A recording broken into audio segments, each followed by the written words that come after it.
It is rare to find a gem so masterfully crafted as Motion Twin's Dead Cells. It is the epitome of an amazing game. More so if you own a Switch and want a game that you can jump in and out of on a whim, anywhere, anytime. It is the highest pedigree and should not be passed up no matter what platforms you own. Metroidvania and roguelike elements blend so delightfully to create one seamless whole that is far greater than the sum of its parts. In short, Dead Cells will have me chasing the proverbial dragon for many months to come.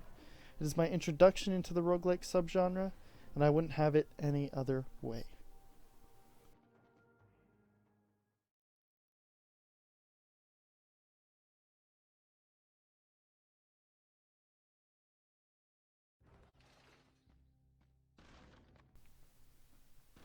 The game revolves around the central headless character, whose shtick is that he cannot die. Whether he likes it or not, he is constantly revived at the end of every run. A funny reminder of this is the stacks of dead bodies in the mutations room, presumably those of the fallen hero. This sets the stage for the narrative to intertwine with the fundamentals of the genre, making perfect sense to an otherwise nonsensical plot hole that I can only assume most of its predecessors have fallen through. Again, this is the first roguelike I have played, but I thought the gimmick was handled quite well while being a little tongue-in-cheek. The prisoner is on a mission to slay the king, who is likely to blame for his incarceration. As you roam the winding passages of the underground holding cells, it becomes clear that you are not alone down here. An outbreak called the malaise has made many sick, and worse, has turned some into horrible mutations that you must slay your way through to get to the next area. Along the way, you will find little tidbits of stories scattered here and there within holding cells and chambers that are stumbled upon seemingly at random. These mostly serve to emphasize the hardships that those residing underground have faced. It is not uncommon to randomly spot hanging corpses and putrid carcasses. It is all handled with a dark sense of humor, however, often rewarding these finds with a drumstick or kebab to replenish a bit of health.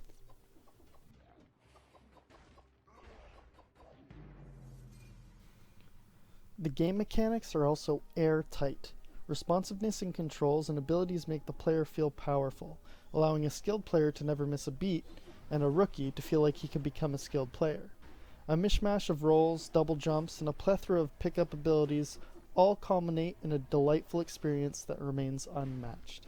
No other game has made me feel the way Dead Cells makes me feel, like I can accomplish anything within this world, and if I can't, I'll have another go at it with little to no consequence. Sure, the roguelike elements mean that many of the items and power-ups will die with you, but the abilities that do carry over are enough to give a nice sense of progression. The cells as a currency was fine-tuned to make you feel that no run is a wasted effort.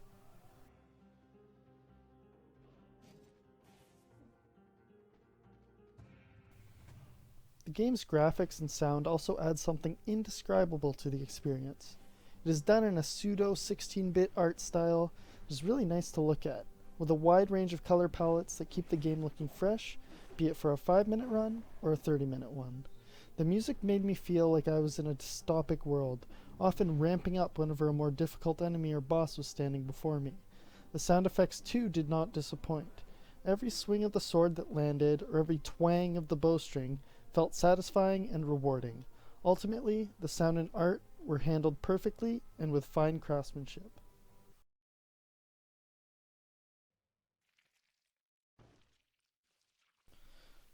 This game is highly replayable. The whole point is to repeat playthroughs, progressing slowly at first and faster when you get the hang of the game and can put in longer runs.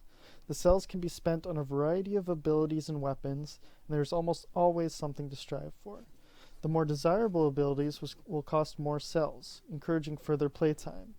This is one of those games that is just so hard to put down, and when it is put down, it's not too long before it's picked up again. I cannot emphasize enough how fun this game is. A must-own in any video game library. It's a perfect game in my book. I'm giving Dead Cells a perfect score at 100 out of 100. This game is a must-have. For the full written review, visit extensivegamereviews.com. As always, thanks for watching, guys, and I'll see you next time.